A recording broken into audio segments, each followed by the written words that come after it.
Olá, a Rede Todo Dia realiza hoje mais uma entrevista com pré-candidatos a deputado estadual e federal, através do programa Sua Voz, Sua Vez, Seu Voto, que visa conscientizar o eleitor sobre a importância de ir às urnas.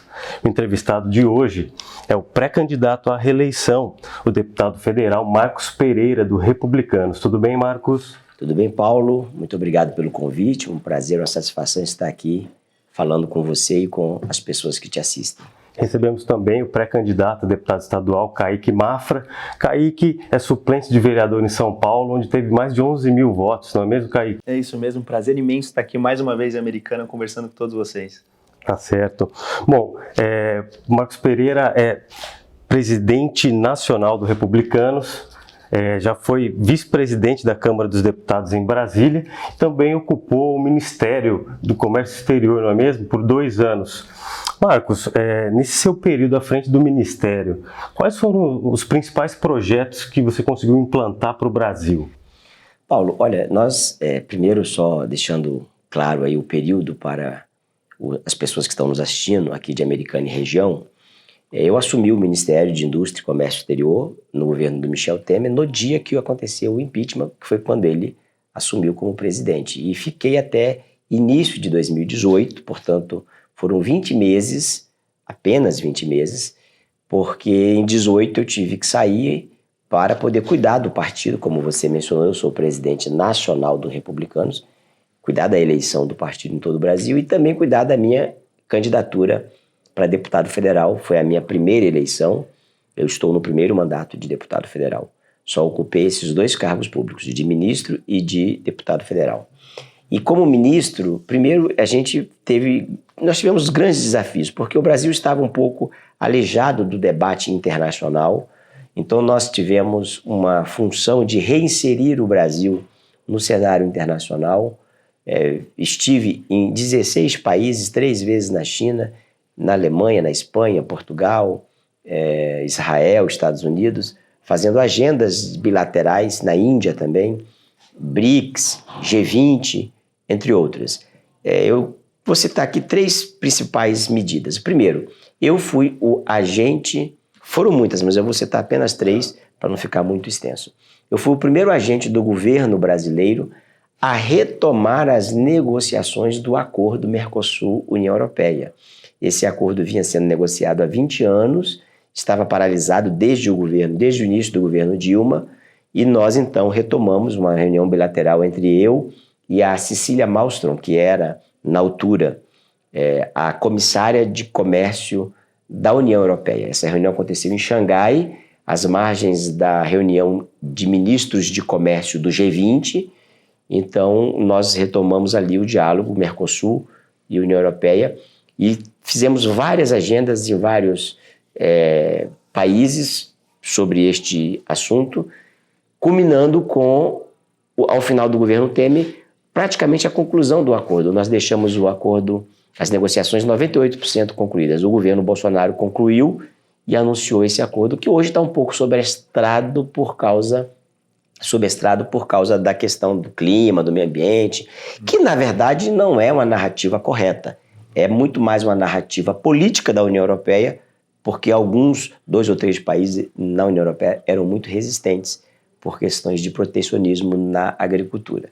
Uma outra medida que nós tomamos no Ministério da Indústria e Comércio Exterior, que eu acho que foi muito interessante, com 6 meses à frente do Ministério, no final de 2016, nós anunciamos, foi até capa do jornal de economia, do principal jornal de economia do país, o Valor Econômico, 37 medidas de desburocratização no âmbito do sistema MIDIC, Ministério de Indústria e Comércio Exterior. Dessas 37 medidas, nós conseguimos, ao final da gestão, efetivamente implementar 30 medidas. 7 ficaram ainda em andamento para que o governo do Bolsonaro desse continuidade. A principal dessas 37 medidas foi o Portal Único do Comércio Exterior, que digitalizou todo o sistema de importação e exportação do Brasil. Nós conseguimos reduzir o tempo médio de exportação e de importação em 40%, com a economia de muitos milhões de dólares para quem opera o sistema de comércio exterior e, consequentemente, com essa economia é investimento na ponta. E a terceira medida que eu gostaria de dizer aqui foi o programa de indústria automotiva do Brasil. Você sabe que no Brasil nós tínhamos na altura, não sei como são os dados hoje atualizados, mas na altura nós tínhamos 23 montadoras instaladas no Brasil. A indústria automotiva é uma indústria muito forte. Basta você ver nos Estados Unidos, Detroit, né, é uma cidade que é basicamente formada pela indústria automotiva. E quando a indústria automotiva teve crise, a cidade quase foi à falência. Então nós conseguimos lançar um programa, criar um programa a quatro mãos, o governo, agentes do governo, a indústria automotiva, setor privado, trabalhadores, chamado Rota 2030. Por quê? Porque, primeiro, é importante dizer que a indústria automotiva, o ciclo da indústria automotiva é de 5 anos. Um veículo, quando ele é lançado, ele fica no mercado por 5 anos e aí daí 5 anos ele tem que ser reestilizado, modernizado ou sai de linha e entra um outro em substituição. Nós lançamos a política industrial automotiva do Brasil para os próximos 3 ciclos, por isso Rota 2030. Na verdade, de 2018, quando foi lançado, até 2033, culminando com o acordo Mercosul-União Europeia, dialogando com ele, porque se o acordo entrasse em vigor no tempo que a gente previa, a desgravação da importação sobre veículos, sobre peças, acontecerá ou aconteceria em 15 anos. Esse era o acordo de livre comércio. Então, para que a indústria nacional tivesse competitividade com a indústria europeia, nós tínhamos esse programa, Rota 2030, que trouxe previsibilidade, mais segurança veicular, questões de emissão de poluentes, uma série de novidades e de incentivos também para essa indústria para os próximos 15 anos. Esse programa está em vigor no Brasil e, obviamente, foi também um programa muito importante dada a relevância dessa indústria para o país. Tem outras medidas que foram tomadas, mas, por exemplo, a política industrial da indústria 4.0, que é a indústria totalmente automatizada, IoT, né, internet das coisas, mas eu ficaria com esses 3 aqui que eu acho que são os mais relevantes.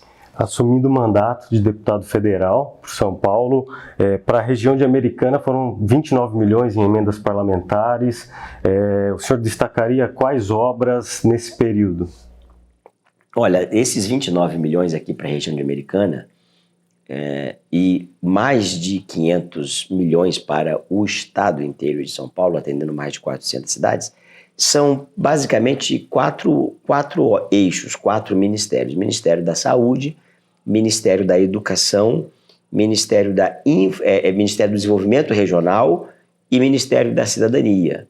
Ministério da Cidadania são basicamente recursos para a ação social, para os centros de reabilitação, de assistência social, os CRAS, custeio para manutenção, para reforma desses centros. No Ministério do Desenvolvimento Regional, nós temos 2 políticas ali que receberam esses recursos e distribuíram para as prefeituras. Basicamente, maquinários, máquinas motoniveladoras, retroescavadeiras, entre outras, que é extremamente importante para as cidades do interior de São Paulo, que tem muitas ruas rurais, muitas estradas rurais. E também asfalto, né, recap para asfalto. No Ministério da Educação, nós tivemos reforma de escolas, ampliação de escolas, construção de creches e também ônibus escolares. E no Ministério da Saúde, basicamente, foi custeio e algumas obras de ampliação de algumas UTIs, de algumas Santa Casas de algumas cidades do interior de São Paulo. No exercício legislativo, Marcos, você elege qual projeto de lei de sua autoria de extrema relevância? Eu participei diretamente e indiretamente, quando eu digo indiretamente, porque foram coautorias, né? Mas eu citaria aqui, o principal foi a reformulação e a renovação da lei de informática. O Brasil tinha uma lei de informática que foi condenada pela OMC, Organização Mundial do Comércio, então tinha que ser feita uma modernização e uma adaptação. Eu apresentei esse projeto, se você for pesquisar, se as as pessoas que assistem forem pesquisar, elas vão ver que tem outros deputados que foram coautores, mas na verdade o projeto é de minha autoria. Eu apenas quis prestigiar outros deputados que militavam também nesta pauta, colocando-os e convidando-os para coautores. Essa lei foi aprovada e foi sancionada pelo presidente Bolsonaro e modernizou esse sistema, dando condições às empresas que atuam nesse segmento de contratar mais pessoas, de crescer, e os números da indústria deste segmento específico não mentem. Tem outras leis que nós aprovamos, projetos de emendas à Constituição, mas eu acho que esse é o mais importante. E Marcos, o que o motiva a ser pré-candidato à reeleição à Câmara dos Deputados? Paulo, se você me permite, antes de responder a sua pergunta, acho que é importante, né, Kaique, até dizer isso para as pessoas que estão assistindo, os telespectadores, que aprovar uma lei em Brasília, seguir todo o curso do processo legislativo até ser sancionada pelo presidente da República, não é uma coisa fácil. E no primeiro mandato você conseguir isso já é um feito, porque são muitas leis, 513 deputados, 81 senadores apresentando projetos de leis todos os dias. Todo dia as pessoas têm muitas ideias. Então, eu acho que era importante também registrar isso para esclarecer. O projeto, o que me motiva à reeleição é dar continuidade a esse trabalho que a gente fez aí de ajudar mais de 400 cidades, de beneficiar mais de 400 cidades com mais de 500 milhões de reais, ajudando famílias. Veja você, especificamente, tem uma cidade aqui em São Paulo chamada Batatais. Eu estive lá recentemente visitando, as pessoas podem acompanhar isso nas minhas redes sociais. A Santa Casa, que é o principal hospital de Batatais, a UTI vai ampliar de 8 leitos para 20. São 12 leitos a mais por recursos que nós encaminhamos para lá. Isso não tem preço, isso é salvar vidas. Então eu quero poder dar continuidade a esse trabalho e poder continuar a minha militância em prol do setor produtivo, em prol da indústria, em prol do comércio, para desburocratizar, para facilitar. Eu quero poder participar do debate da aprovação de uma futura reforma tributária para ajudar o nosso setor produtivo, porque é ele, o setor produtivo, indústria, comércio, serviços, que gera emprego, que gera renda. E aí eu sempre costumo dizer, o melhor programa social é o emprego. Kaique, você também se lançou agora como pré-candidato a deputado estadual pelo Republicanos. O que o levou a tomar essa decisão? Então, primeiramente, eu acredito que política é espaço. A gente tem que ocupar os espaços, porque senão outra pessoa com uma visão de mundo muito distinta vai ocupar esse mesmo espaço, vai disputar. Então, acredito que eu como conservador, eu como cristão, eu que entendo que o Estado mínimo, o Estado mais enxuto, mais eficiente, deve estar presente, eu decidi colocar meu nome à disposição para estar ocupando esse espaço e combatendo ideologias que são antagônicas a esse pensamento. Maravilha. Deputado, qual setor ou quais setores, passados esses quase 4 anos no primeiro mandato, o Estado de São Paulo ainda precisa avançar na sua avaliação? Olha, São Paulo, você sabe, né, Paulo, é a locomotiva do Brasil, ainda é. Em que pese perdeu muito, mas ainda é a locomotiva do Brasil, é o estado mais rico da nação, pelo menos 40% do PIB passa por aqui, mas nós precisamos avançar muito ainda em questões de... Nós temos uma logística muito além, se você comparar com outros estados do Brasil, mas ainda precisamos avançar em logística, nós ainda precisamos avançar na questão da saúde e da segurança pública. São Paulo está muito violento com esse governo que está terminando aí agora, o governo do João e do Rodrigo. Nós precisamos melhorar essa questão da segurança pública e precisamos melhorar também o índice, o nível de educação. Eu acho que esses são os principais temas, as principais demandas que eu tenho ouvido diretamente na ponta da população. Sem considerar também que, apesar de estarmos no estado mais rico, melhor dizendo, do país, a desigualdade social ainda é muito grande. Se você for na zona leste de São Paulo, se você for em alguns bolsões aí no interior de São Paulo, a pobreza é muito grande, falta de saneamento básico, falta de infraestrutura, falta de qualidade de vida para as pessoas, moradia. Então tem muitos desafios pelo tamanho em si do próprio estado, né? E quais são as suas ideias para o desenvolvimento econômico, trazendo a bagagem do Ministério, que possa ser utilizado pelos governos futuros no estado de São Paulo de maneira colaborativa? Primeiro, é importante deixar claro que a função do deputado federal ela é um pouco menor do que isso. Óbvio que eu tenho ideias, eu tenho sugestões para apresentar, espero que o meu candidato ao governo do estado vença as eleições, que é o ex-ministro Tarcísio de Freitas, porque aí nós teremos muito mais facilidade de dialogar e de implementar as ideias que temos. Mas uma coisa muito importante aqui para o desenvolvimento econômico de São Paulo é o problema da guerra fiscal. O São Paulo tem perdido indústria para Minas, para o Paraná, para estados vizinhos, por causa de uma política mais desenvolvimentista. E o governo do João, por exemplo, ele aumentou impostos, ele não dá um tratamento tributário mais equânime às empresas que aqui estão instaladas. Há um crédito tributário na maioria das indústrias que elas não têm acesso, elas acabam, entre aspas, perdendo esse dinheiro ou deixando lá no balanço como crédito futuro. No programa de governo do Tarcísio tem um capítulo que vai tratar deste assunto.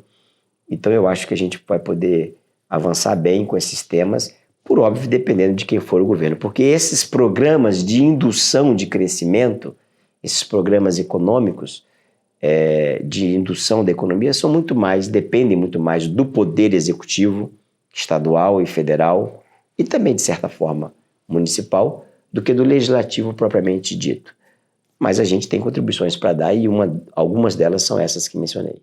Marcos, falando um pouco sobre a questão partidária, como dirigente partidário, como você tem vivido e tem trabalhado a política do lado de dentro, desde a escolha de candidatos e todo esse trabalho que envolve o bastidor da política?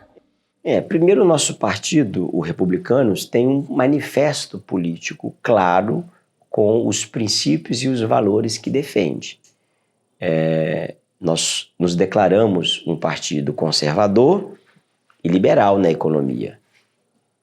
Promovemos e incentivamos a livre iniciativa, a livre concorrência, Estado, não necessariamente mínimo, mas o Estado no tamanho adequado, um Estado menor, por óbvio. Agora, quando a pessoa ela vem para o partido, a gente incentiva e pede que ela leia o manifesto político, veja se ela se identifica com os princípios, com aquilo que nós defendemos. Dessa maneira, uma das formas de selecionar as pessoas que vêm. Por óbvio, como o Brasil é muito grande, nós temos um país de dimensões continentais, essas questões são muito mais filtradas localmente. Um ou outro acaba escapando pelo Brasil afora aí, mas a gente vai ajustando ao longo da caminhada e conciliar as divergências. Eu dizia recentemente que, só para citar 2 exemplos aqui ou 3, se você pegar a política do Acre, ela é muito diferente da política do Pará, e nós estamos falando de 2 estados da região norte do país. Se você pegar a política de Sergipe, ela é muito diferente da política do Maranhão. Eu estou colocando aqui assim, mas tentando imaginar o mapa do Brasil. É muito diferente da política Sergipe e Maranhão para falar da região Nordeste. Se você pegar o Rio Grande do Sul e Santa Catarina ou Paraná, por exemplo, são coisas muito diferentes. Então não é nada fácil. Às vezes eu brinco que eu sou, sabe, aquele malabarista que fica equilibrando pratos sem deixar cair para não quebrar. É mais ou menos assim, entendeu? Mas acho que está dando certo. E como é que está a rotina de viagens? Você tem hoje dispensado uma atenção maior ao estado de São Paulo por conta do Tarcísio? Ou tem algum outro estado que o Republicanos também avalia que está forte e vai dispensar uma atenção ali maior? Eu não tenho mais viajado desde março. A última viagem que eu fiz por estados foi março, por conta de, obviamente, de ter aqui um candidato super competitivo em São Paulo, que é o nosso carro-chefe, o estado principal da federação, e porque também eu sou pré-candidato à reeleição.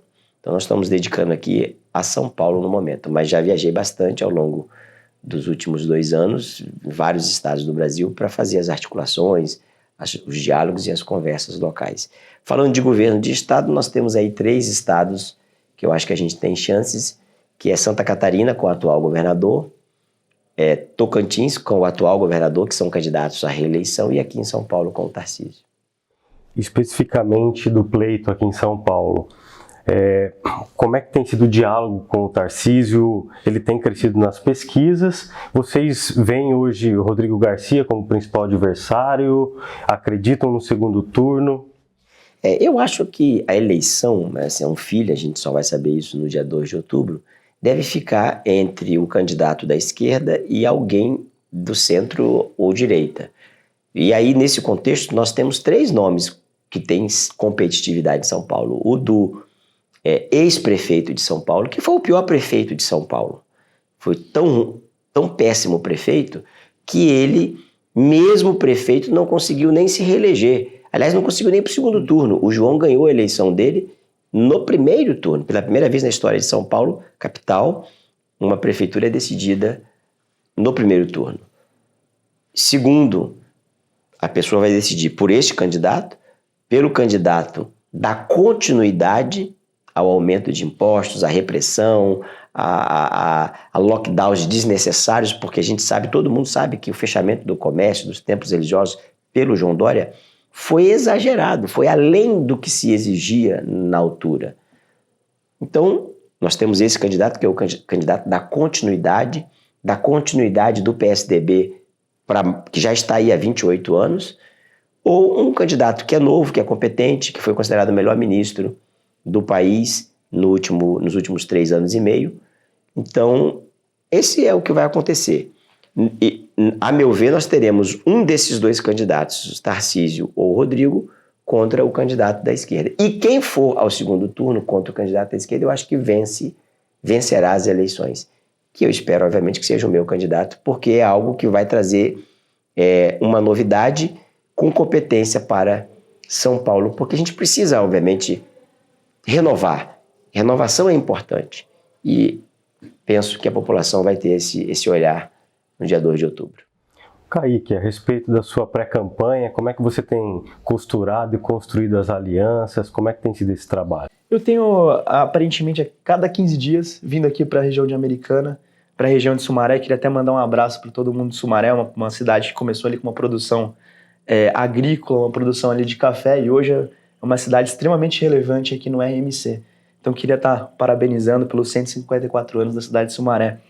Mas eu estou a cada 15 dias aqui na região, uma região que eu tenho focado bastante trabalho, que eu tenho me empenhado muito, tanto Americana quanto Piracicaba, quanto a região de Sumaré, Nova Odessa, Santa Bárbara do Oeste, e construído alianças com pessoas dentro do partido, dentro do Republicanos, inclusive com o Marcos, uma dobrada, meu candidato a deputado federal, que a gente possa fazer um trabalho muito bacana aqui em todo o estado de São Paulo.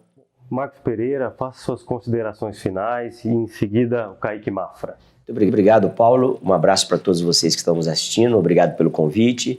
Eu queria chamar o telespectador aqui, as pessoas que nos assistem, para uma reflexão.